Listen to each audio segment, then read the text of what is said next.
2020 में प्रधानमंत्री जी ने दिल्ली के लोगों से कई वादे किए थे। 2020 के विधानसभा चुनाव में भी आए थे। ये बीजेपी का संकल्प पत्र है। इसमें कई सारी बातें लिखी हुई है। इसमें प्रधानमंत्री जी कह के गए थे 2020 में, साफ साफ इसमें लिखा है 2022 तक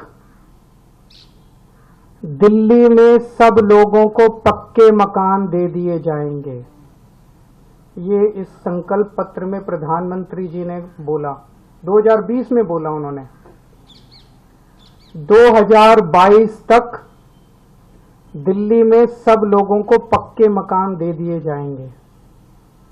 2020 से लेके 2025 तक आज प्रधानमंत्री जी 1700 मकानों की चाबी देके गए हैं। इसके पहले कालका जी में 3000 मकानों की चाबियां दी थी, तो मोटे मोटे तौर पे 4700 मकान बनाए हैं 5 साल में। 4700 मकान बनाए हैं 5 साल में। दिल्ली में 4 लाख झुग्गियां हैं, 15 लाख लोगों को मकान चाहिए। 4700 मकान इन्होंने 5 साल में बनाए हैं। मुझे लगता है कि शायद 200 साल का प्रोग्राम बीजेपी ने बनाया है। ये संकल्प पत्र 5 साल का नहीं है, 200 साल का है। 200 साल भी इस रेट पे अगर 5-5 साल में 1700 मकान बनेंगे, तो ये जो झुग्गी झुग्गी में जाके कह रहे हैं पक्के मकान देंगे, तो अगले 1700 मकान जो है वो 2030 के चुनाव के पहले बन के तैयार होंगे। और शायद वो देने की जरूरत भी ना पड़े, जिस तरह से ये झुग्गियां उजाड़ रहे हैं। पिछले 5 साल के अंदर इन लोगों ने झुग्गियां तोड़ तोड़ के 2,78,796 लोगों को बेघर कर दिया। प्रधानमंत्री जी वादा करके गए थे मैं तुमको पक्के मकान दूंगा, लेकिन धोखा दिया, पीठ में छुरा घोंपा।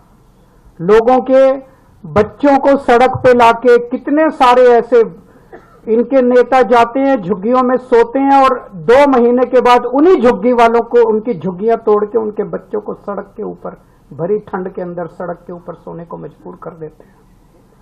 2,78,796 लोगों को इन्होंने 5 साल के अंदर बेघर किया। आज मैं आपको लिख के दे रहा हूं, मेरी बात नोट कर लेना। 2030 के चुनाव में अगर इन लोगों को वोट दे दिया, 2030 के चुनाव के पहले दिल्ली की सारी झुग्गियां तोड़ देंगे। 1700 फ्लैट भी नहीं देने वाले अगले 2030 के चुनाव तक। ये सारी झुग्गियां तोड़ देंगे, एक भी पक्का मकान ये लोग नहीं देने वाले। ये लोग गरीबों के दुश्मन हैं ये लोग। और जो 3000 कालका जी में मकान दिए हैं इन्होंने, एक बारी जाके देख लो, नरक से भी बदतर है वो। लोग कह रहे हैं इससे तो झुग्गी अच्छी थी, पक्के मकान क्या दिए। नरक से भी बदतर दशा है वहां पे लोगों की। न सीवर है, न पीने का पानी है, कुछ भी नहीं है वहां पे। पूरी बुरी हालत है वहां पे लोगों की जो कालका जी के अंदर रह रहे हैं। आज प्रधानमंत्री जी 10 साल के बाद आके 3 कॉलेजेस का शिलान्यास करके गए। कॉलेज शुरू नहीं हुए अभी, आज भूमि पूजन हुआ है, आज शिला रखी गई है, शिलान्यास हुआ है, नींव रखी गई है उन कॉलेजों की। मैं प्रधानमंत्री जी को कहना चाहता हूं, प्रधानमंत्री जी 10 साल लग गए आपको 3 कॉलेजों की शिला रखने में। इन 10 सालों में जब तक आप शिला रख रहे थे, इन 10 सालों में मैंने 22,000 क्लासरूम बना दिए, 3 नई यूनिवर्सिटी बना दी, 11 नए वोकेशनल कॉलेज बना दिए और 6 यूनिवर्सिटी कैंपस बना